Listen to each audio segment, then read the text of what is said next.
అందరికీ నమస్కారం. జై శ్రీకృష్ణ ఛానల్కు స్వాగతం. ఈరోజు ఎంతో విశేషమైనటువంటి రోజు, దీపావళి శుభాకాంక్షలు.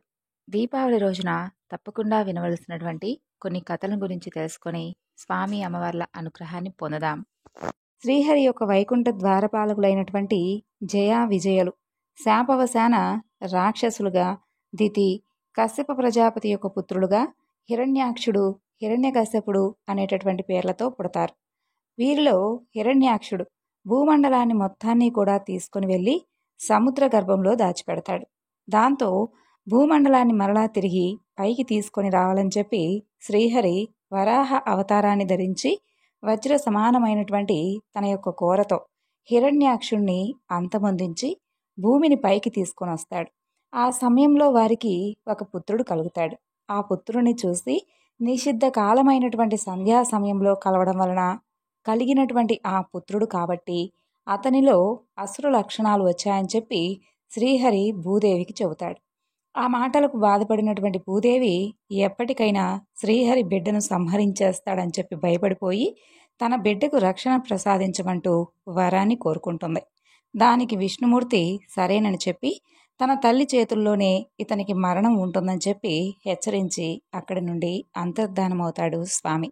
అయితే ఏ తల్లి కూడా తన బిడ్డను చంపుకోదు కదా, కాబట్టే భూదేవి కూడా ఏ తల్లి అయితే బిడ్డను చంపుకుంటుందిలే, నేను మాత్రం నా బిడ్డను ఎందుకు చంపుకుంటానని చెప్పి ఎంతో సంతోషంగా ఆనందంగా తన బిడ్డను తీసుకొని వెళ్తుంది.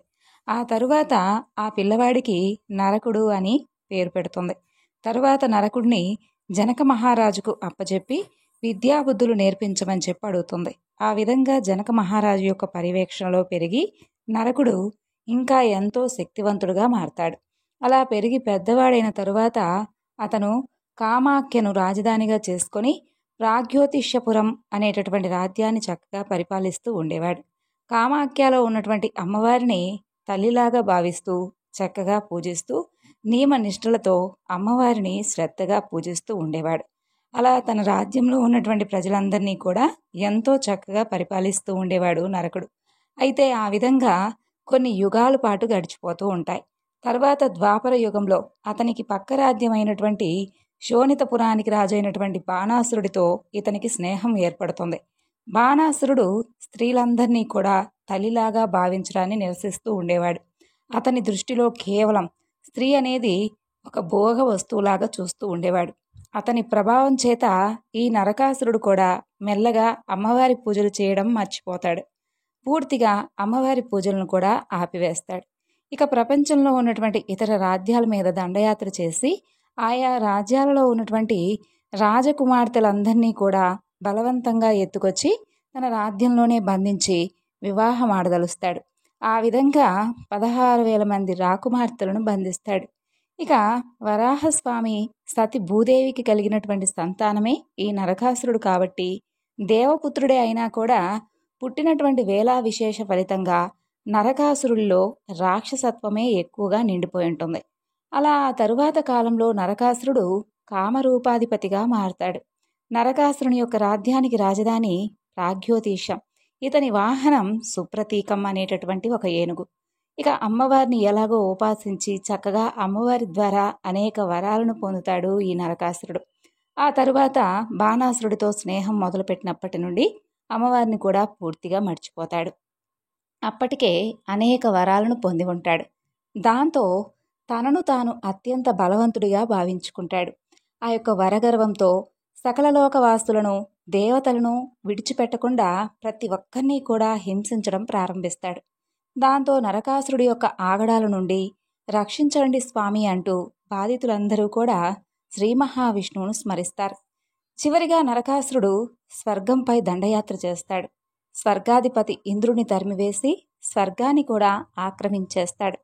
దాంతో శ్రీకృష్ణుడు సత్యాసమేతుడై నరకుడిపైకి యుద్ధానికి వెళతాడు. శ్రీకృష్ణుడు మొదట మురా అనేటటువంటి రాక్షసుణ్ణి, అతని పుత్రులను, బలగాన్ని అంతటినీ కూడా హతమారుస్తాడు. అది చూసినటువంటి నరకాసురుడు కోపోద్రిక్తుడై ఎర్రని కన్నులెత్తి శ్రీకృష్ణుడిపై యుద్ధానికి బయలుదేరతాడు. ఇక నరకాసురుడి బాణం తగిలి శ్రీకృష్ణుడు మూర్ఛపోతాడు. లేదు లేదు అలా నటిస్తాడు స్వామి. అప్పుడు సత్యభామ స్వామివారిని అలా చూసేసరికి విపరీతమైనటువంటి కోపంతో నరకాసురుడితో ఘోరమైనటువంటి యుద్ధానికి సిద్ధమవుతుంది. ఆ విధంగా సత్యభామ నరకాసురుడితో యుద్ధం సాగిస్తూ ఉంటుంది. అలా వారిద్దరి మధ్య భీకరమైనటువంటి యుద్ధం జరుగుతూ ఉంటుంది. భీకరమైనటువంటి యుద్ధం చేస్తున్నటువంటి సత్యభామ తరువాత అలసిపోతుంది. అప్పుడు శ్రీకృష్ణుడు సత్యభామకు సహాయంగా నిలిచి ఆశ్వయుజ బహుళ చతుర్దశి నాడు నరకాసురుణ్ణి అంతమొందిస్తాడు.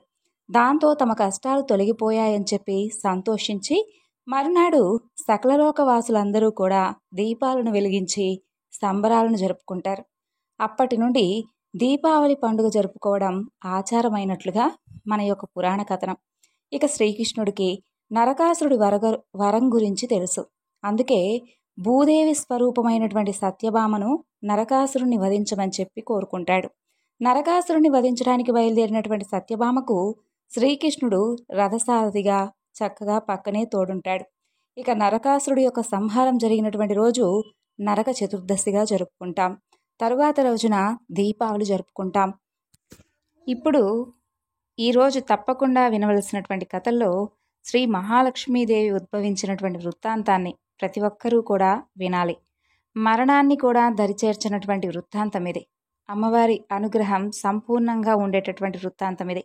మరి భూలోక వైకుంఠమైనటువంటి తిరుమల క్షేత్రంలో వెలసినటువంటి శ్రీ వెంకటేశ్వర స్వామివారి హృదయంలో నివసిస్తూ ఆ స్వామివారికి అత్యంత ప్రియురాలై అలరారుతూ పద్మాసనంలో వేంచేసి సుకుమారమైనటువంటి చేతుల్లో పద్మాలను అలంకారంగా ధరిస్తూ భక్తులందరినీ కూడా అనుగ్రహిస్తున్నటువంటి ఆ తల్లికి మనందరం కూడా ఒకసారి నమస్కారం తెలియజేసుకొని ఈ కథను సంపూర్ణమైనటువంటి విశ్వాసంతో విందాం.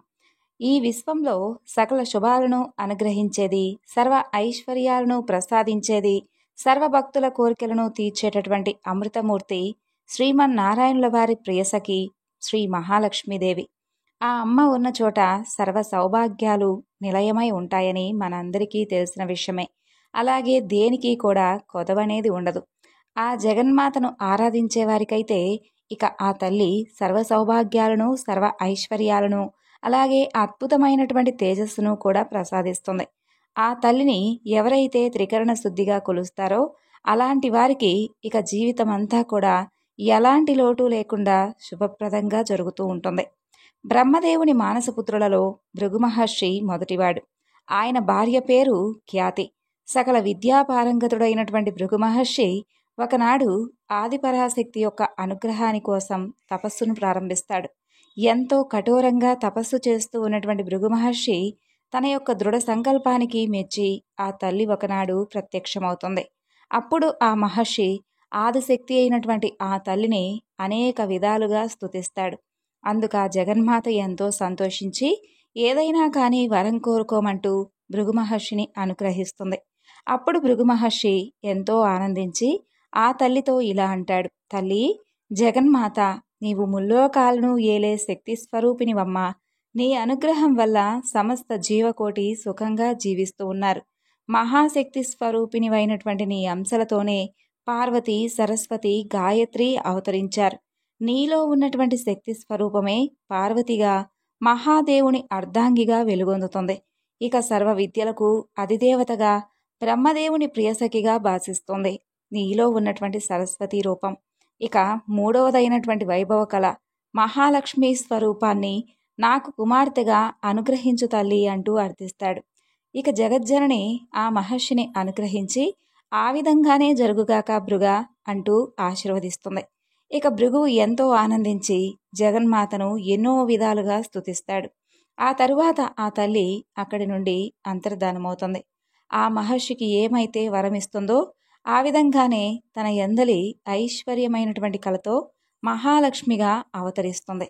కమలముల వంటి చక్కని కళ్ళతో, మన్మధుని విల్లు వంటి కనుబొమ్మలతో, మోదుగ చిగుళ్ళ వలె ఎర్రనైనటువంటి పెదాలతో, అద్భుతమైనటువంటి చెక్కిళ్లతో తేదీప్యమానంగా ప్రకాశిస్తూ మహాలక్ష్మీదేవి ఆవిర్భవిస్తుంది.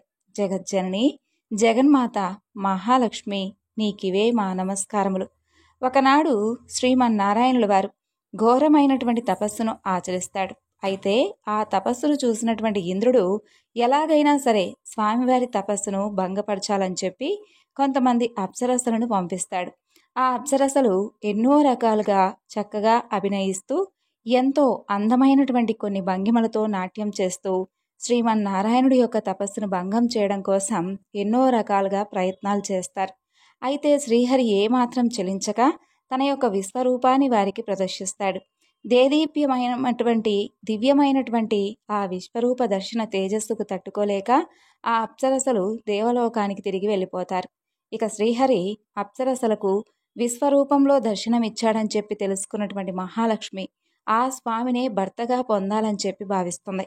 ఆ స్వామినే ఆరాధిస్తూ కఠోరమైనటువంటి దీక్షతో తపస్సును ప్రారంభిస్తుంది. ఆ జగన్మాత యొక్క తపస్సు ప్రభావంతో ముల్లోకాలు మొత్తం కంపించసాగాయి. అప్పుడు శ్రీమన్నారాయణుడు ప్రత్యక్షమై శ్రీ మహాలక్ష్మిని వివాహమాడాలని చెప్పి అంగీకరిస్తాడు. ఇక భృగువు లక్ష్మీనారాయణుల యొక్క వివాహం ఎంతో చక్కగా వైభవంగా జరిపిస్తాడు.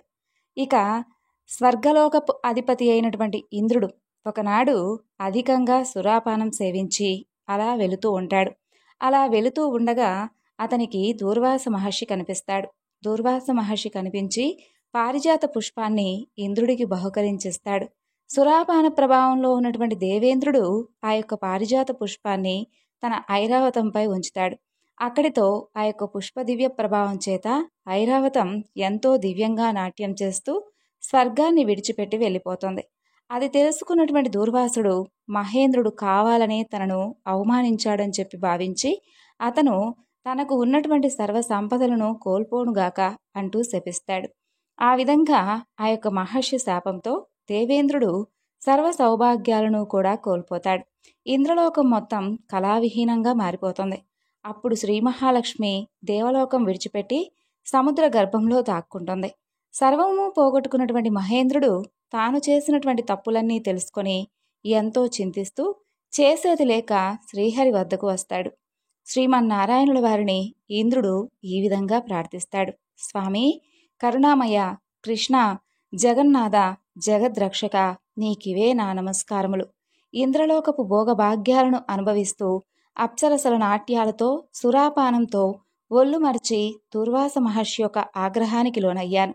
ఆ మహర్షి శాపంతో సర్వ సౌభాగ్యాలను కూడా కోల్పోయాను. ఇంద్రలోకం మొత్తం కళావిహీనంగా తయారైంది. కాబట్టి దయచేసి నన్ను అనుగ్రహించి తిరిగి పూర్వ వైభవం మరలా నాకు వచ్చే విధంగా నన్ను కరుణించండి స్వామి. జనార్దన, జగత్ప్రభు, నాకు నీవే దిక్కు. అన్యదా శరణం నాస్తి త్వమేవ శరణం మమ అంటూ వేడుకుంటాడు. అప్పుడు దయాసాగరుడైనటువంటి శ్రీహరి మహేంద్రుని యొక్క దీనస్థితిని తెలుసుకొని అతనితో ఈ విధంగా అంటాడు. ఓ ఇంద్ర, నీవేమీ బాధపడనవసరం లేదు. మహాలక్ష్మీదేవి ప్రస్తుతం సముద్ర గర్భంలో ఉంది. కొంతకాలం తర్వాత దేవదానవుల యొక్క సముద్ర మదనంలో ఆమె నా చెంతకు వస్తుంది. అప్పుడు నీ యొక్క పూర్వ వైభవం తప్పకుండా నీకు చేకూరుతుంది అని చెబుతాడు. ఇక దేవేంద్రుడు శ్రీహరికి నమస్కరించి అక్కడి నుండి సెలవు తీసుకొని తిరిగి ఇంద్రలోకానికి వెళ్ళిపోతాడు. ఆ విధంగా కొంతకాలానికి దేవదానవులు అమృతం కోసమై సముద్రాన్ని చిలకడానికి సంకల్పిస్తారు. వారందరూ కలిసి శ్రీహరి వద్దకు వచ్చి సముద్ర మదనంలో తమకు సహకరించవలసిందిగా అర్థిస్తారు. ఇక శ్రీహరి వారితో సర్పరాజైనటువంటి వాసుకుని తోడుగా చేసుకొని మందర పర్వతంతో సముద్రాన్ని చిలకమని చెప్పి చెబుతాడు. ఆ విధంగానే దేవదానవులు చేసి సముద్ర మదనాన్ని ప్రారంభిస్తారు. అప్పుడు సముద్రం నుండి దివ్యమైనటువంటి తేజస్సుతో ప్రకాశిస్తూ కామధేనువు ఉద్భవిస్తుంది. కామధేనువును వశిష్ఠ మహర్షుల వారు స్వీకరిస్తారు. ఆ తరువాత సముద్రం నుండి దివ్యాస్వం ఉచ్చైశ్రవం అవతరిస్తుంది. దానిని బలిచక్రవర్తి స్వీకరిస్తాడు. దేవదానవులిద్దరూ ఇంకా బాగా ఎక్కువగా తీవ్రంగా ఆ సముద్రాన్ని మదిస్తూ ఉండగా అందులో నుండి ఐరావతం, కల్పవృక్షం, పారిజాతం ఉద్భవిస్తాయి. వాటిని దేవేంద్రుడు తీసుకుంటాడు. ఆ తరువాత ఒక్కసారిగా వాతావరణం మొత్తం కూడా చల్లగా మారిపోతుంది. ఎంతో చక్కగా సుగంధమైనటువంటి పరిమళాలతో గాలి కూడా చల్లగా వీస్తూ ఉంటుంది. దేవకన్యలందరూ కూడా అద్భుతంగా గానం చేస్తూ ఉంటారు. ఆ యొక్క శుభ సమయంలో సముద్ర గర్భం నుండి దివ్యమైనటువంటి తేజస్సుతో వెలిగిపోతూ శ్రీ మహాలక్ష్మీదేవి ఆవిర్భవిస్తుంది.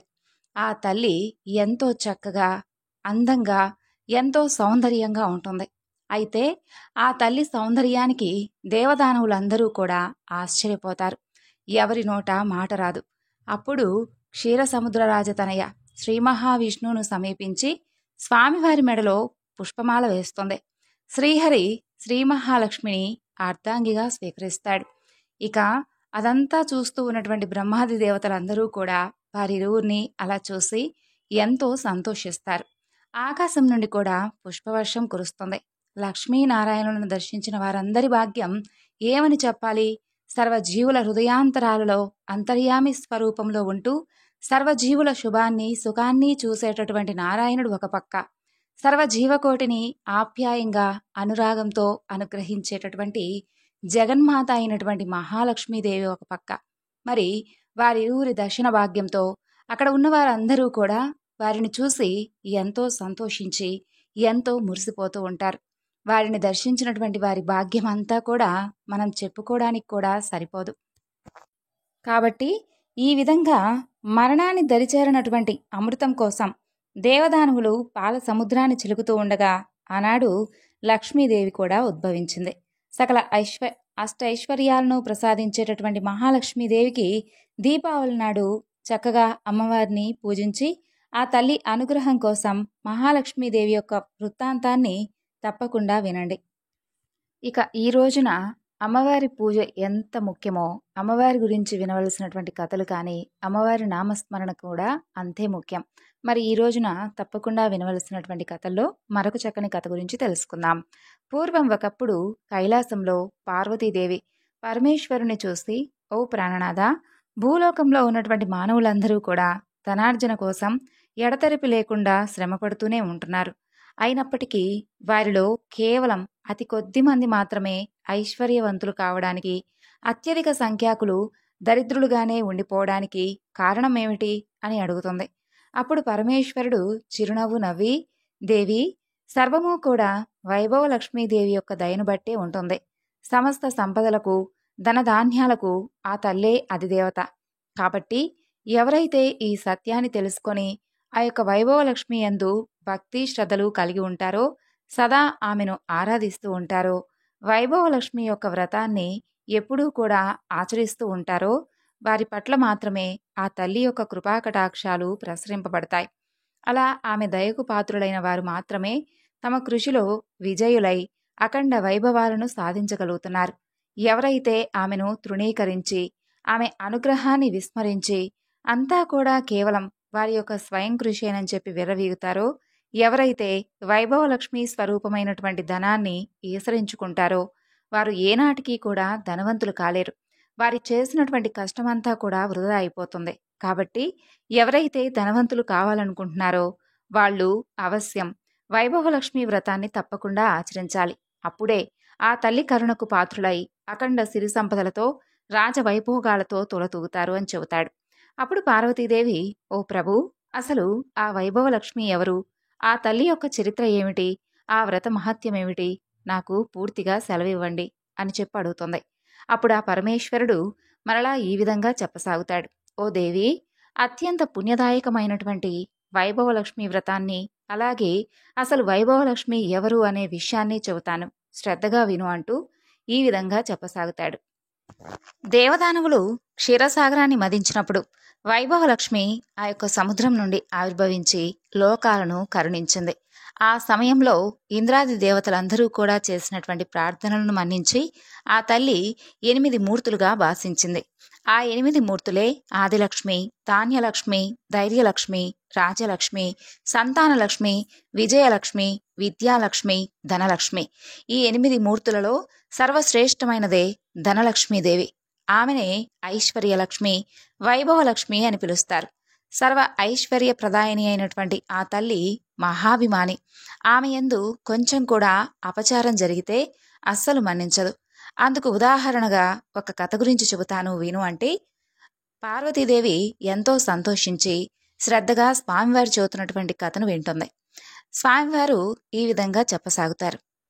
ఓ పార్వతి, భక్త సులభ, అత్యంత కరుణామయి అయినటువంటి ఆ తల్లి గురించి ఎంత చెప్పినా కూడా తనివి తీరదు. అందుకు ఉదాహరణగా ఈ కథే. చాలా కాలం క్రితం ప్రతిష్టానపురంలో శీల, సుశీల, గుణశీల, విశాల అనేటటువంటి నలుగురు అక్కా చెల్లెలు ఉండేవారు. ఆ వైభవలక్ష్మి భక్తులైనటువంటి ఈ నలుగురు కన్యలకు వారి యొక్క ఊరిలోనే ఉన్నతమైనటువంటి వంశ సంజాతులైనటువంటి నలుగురు యువకులతో వివాహాలు జరుగుతాయి. ఆ పిల్లల అదృష్టవశాత్తు వారి భర్తలు నలుగురు కూడా వివిధ వృత్తుల ద్వారా చక్కని సంపాదనలు కలిగి ఆస్తిపరులై ఆరోగ్యవంతులై విరాజిల్లుతూ ఉండేవారు. అయితే రాను రాను వారిలో అహంకారం తలెత్తింది.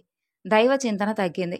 వైభవలక్ష్మీదేవి అనుగ్రహం వల్లే ఇదంతా కూడా వారికి సమకూరింది అనే విషయాన్ని వారు విస్మరించి అంతా కూడా వారి స్వప్రయోజనమే అని చెప్పి అనుకుంటారు.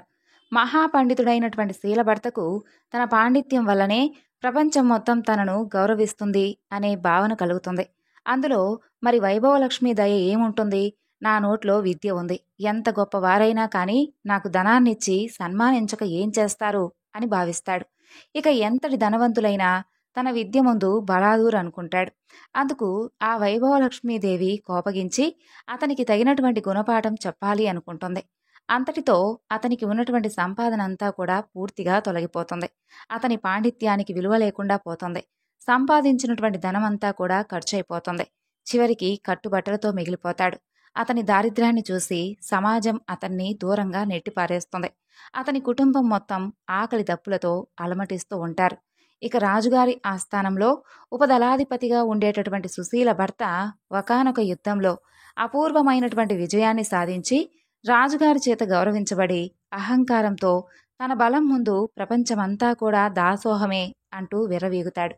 తన యొక్క ధనార్జనకు కేవలం తన బలమే కారణం అంటూ భ్రమిస్తాడు. అందుకు ధనలక్ష్మీదేవి యొక్క ప్రమేయం ఏమాత్రం లేదని చెప్పి అనుకుంటాడు. అందుకు ఆ అమ్మవారు ఎంతో ఆగ్రహిస్తుంది. అంతటితో అతనిలో సద్బుద్ధి నశించిపోతుంది. అనుకోనటువంటి వైరంతో ఒక గొప్ప ధనవంతుడితో గొడవకు దిగుతాడు. అతన్ని తను అడిగినటువంటి ధనం ఇవ్వకపోతే నాశనం చేస్తానంటాడు. అందుకు భయపడినటువంటి ఆ ధనవంతుడు మహారాజు గారిని ఆశ్రయించి సుశీల భర్త మీద మరిన్ని లేనిపోని విషయాలను కూడా నూరిపోసి తనను ఏం చేసైనా కానీ కాపాడమంటూ ఆ రాజును వేడుకుంటాడు. ఇక వెంటనే ఆ రాజు తన సేనలను పంపించి సుశీల భర్తను బంధించి తీసుకుని రమ్మని చెబుతాడు. ఆ రాజభటులు అతన్ని బంధించి రాజుగారి ముందు నిలబెడతారు. న్యాయస్థానంలో రాజు అతన్ని విచారించి అతని ఆస్తిపాస్తులన్నింటినీ కూడా స్వాధీనం చేసుకుని అతన్ని చెరసాలలో బంధిస్తాడు. ఈ విధంగా సుశీల కాపురం కష్టాల పాలవుతుంది. ఇక వ్యాపారస్తుడైనటువంటి గుణశీల భర్త దైవానుగ్రహం కన్నా కూడా తన యొక్క తెలివితేటలే వ్యాపారంలో ముఖ్యమని చెప్పి తన పెట్టుబడితో మాటకారితనంతో మాత్రమే సంపాదించగలుగుతున్నానని చెప్పి అంతేకాని సంపాదించిందంతా కూడా దైవానుగ్రహం వల్లే అనుకోవడం మూర్ఖత్వంగా భావిస్తాడు. ఇక అతను దైవారాధనలన్నీ కూడా మర్చిపోతాడు, పూర్తిగా మానేస్తాడు. అతనికి ఉన్నటువంటి తలపొగరు వలన సాటి వ్యాపారులందరూ కూడా అతనికి సహకరించడం కూడా మానేస్తారు. అతని వ్యాపార లావాదేవీలన్నీ సన్నగిల్లి అతని రాబడి కూడా పూర్తిగా తగ్గిపోయి అతని కుటుంబం అంతా కూడా దారిద్ర్యంలో మునిగిపోయి ఉంటుంది. ఇక చివరిదైనటువంటి విశాల భర్త మంచివాడే కానీ అధిక సంపాదన వలన చెడు స్నేహాలు పెరిగిపోతాయి. కష్టపడి సంపాదించిన దాంతో సుఖపడాలే కానీ పూజలు వ్రతాలు అంటూ వృధా ఖర్చు చేయడం ఎందుకు అని అనుకుంటాడు. అందువలన చెడు మిత్రుల వలన దుర్వాసనాల పాలవుతాడు. మద్యపానం, వ్యభిచారం, జూదం ఇలా మొదలైనటువంటి చెడు వ్యసనాలకు బానిసవుతాడు. ఆ కారణం వలన అతని సంపాదన అంతా కూడా హారతి కర్పూరం వలె కరిగిపోతుంది. చివరికి అతను దరిద్రుడైపోతాడు. రుణదాతల పీడ, పేదరికపు బాధ, వదులుకోలేనటువంటి వ్యసనాలతో అతను కూడా దుర్మార్గుడిగా మారిపోతాడు. తరచూ విశాలను హింసిస్తూ ఉండేవాడు.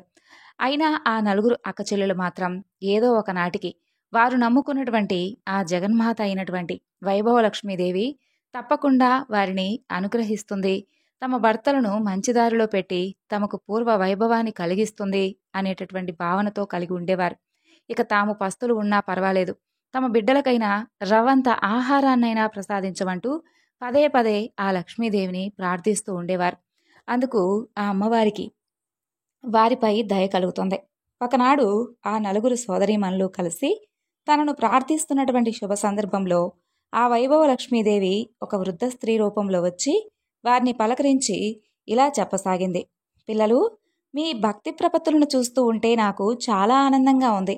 ఏ వైభవలక్ష్మి అనుగ్రహానికి మీరింత విపరీతంగా ఆవేదన పడుతున్నారో ఆ వైభవలక్ష్మి ప్రసాదం అతి త్వరగానే సిద్ధించే మార్గం చెబుతాను. తక్షణమే మీ అక్కా చెల్లెలు నలుగురు మీ ఇళ్లలో వైభవలక్ష్మి వ్రతం చేయండి అంటూ ఆ అవ్వ చెప్పిందంతా విన్నటువంటి అక్కా చెల్లెళ్ళు అత్యంత సంతుష్టులై, ఓ అవ్వ, ఇంతకు ఈ వ్రతాన్ని మేము ఏ విధంగా చేయాలి? ప్రస్తుతం మేము దారిద్ర్యంలో ఉన్నాం కదా, ఆ వ్రతానికి ఎంత ఖర్చు అవుతుంది అని ప్రశ్నిస్తారు. అందుకు ఆ వృద్ధమాత చిరుమందహాసం చేస్తూ ఇలా చెబుతుంది, ఓ అమ్మాయిలు, ఇదేమీ ఖర్చుతో కూడినటువంటి పనేమీ కాదు. ఎప్పుడైనా 4 లేదా 6 లేదా 8 అంతకు మించి 11 లేదా 21 గురువారాలు కానీ శుక్రవారాలు కానీ ఈ వ్రతాన్ని ఆచరించాలి. ఈ వ్రతాన్ని గురువారాలు చేసేవాళ్ళు తాము మొక్కుకున్న వారాలు చేసి ఆఖరి గురువారం నాటి మరునాడు వచ్చే శుక్రవారం నాడు ఉద్యాపన చేయాలి. శుక్రవారాలు చేసుకునేవారు ఆఖరి శుక్రవారం నాడే ఉద్యాపన చేసుకోవాలి. ముందుగా మీకు తోచినటువంటి గురువారమో లేదా శుక్రవారం నాడో ఉదయాన్నే లేచి కాలకృత్యాలు తీర్చుకొని ఇంటిని అలంకరించుకొని తలంటు పోసుకొని, అమ్మా వైభవలక్ష్మీదేవి, ఈ రోజు మొదలు ఇన్ని గురువారాలు లేదా ఇన్ని శుక్రవారాలు నీ వ్రతాన్ని ఆచరిస్తాను. నాకు తగినటువంటి శక్తిని ప్రసాదించు. నేను చేసేటటువంటి ఈ వ్రతంతో సంతృప్తురాలవై నా కోరికలను నెరవేర్చు తల్లి అని మొక్కుకోవాలి. ఆ రోజంతా ఉపవాసముండి ఆ సాయంత్రం సూర్యాస్తమయం తర్వాత పూజను ప్రారంభించాలి. ఈ వ్రతానికి ఖర్చు కన్నా శుచి శుభ్రతలు సదాచార పాలనమే ఆ తల్లికి ముఖ్యం.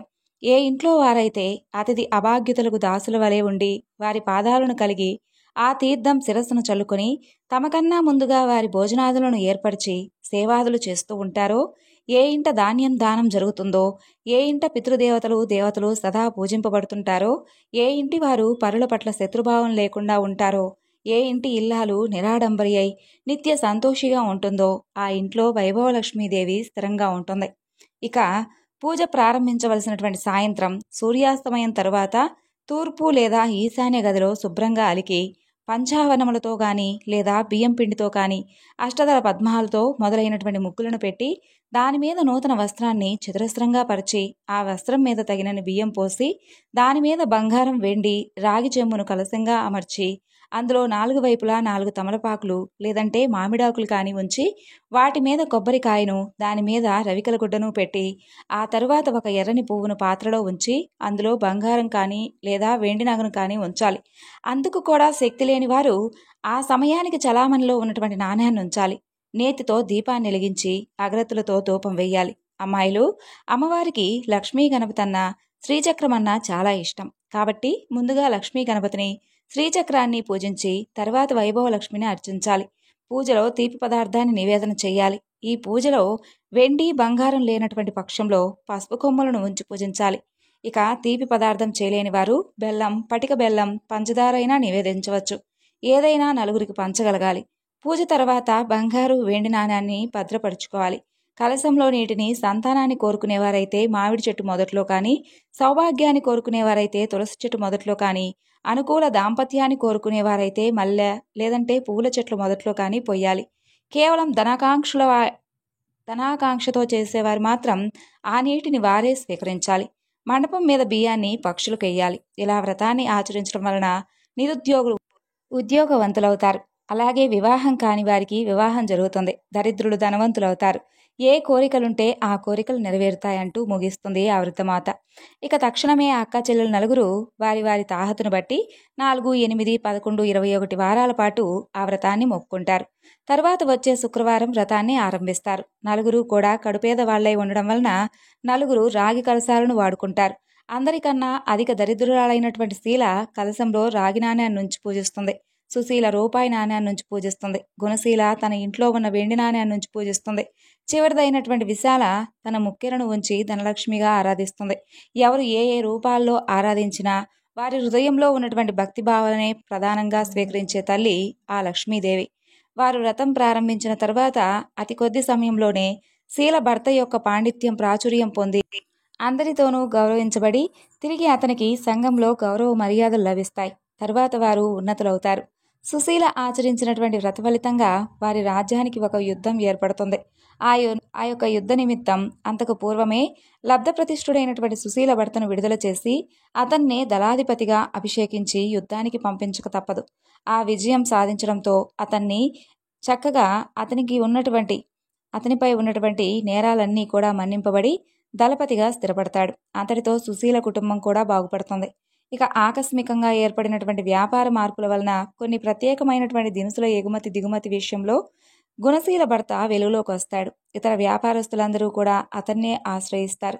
సహజంగానే తెలివిగలిగినటువంటి గుణశీల భర్త ఆ అవకాశాన్ని వినియోగించుకుంటాడు. తద్వారా వారి కుటుంబం కూడా పూర్వ వైభవాన్ని పొందుతుంది. ఇక చివరిదైనటువంటి విశాల వ్రతారంభం చేయగానే అమ్మవారి దయవలన ఆమె భర్త క్రమంగా చెడు వ్యసనాలన్నింటినీ కూడా ఒకదాని తర్వాత ఒకటిగా వదిలిపెడతాడు. తన కుటుంబం పట్ల ఎంతో శ్రద్ధ కనపరుస్తాడు. వారి కుటుంబం కూడా పూర్వం వలె సుఖ సంతోషాలతో జీవించసాగింది.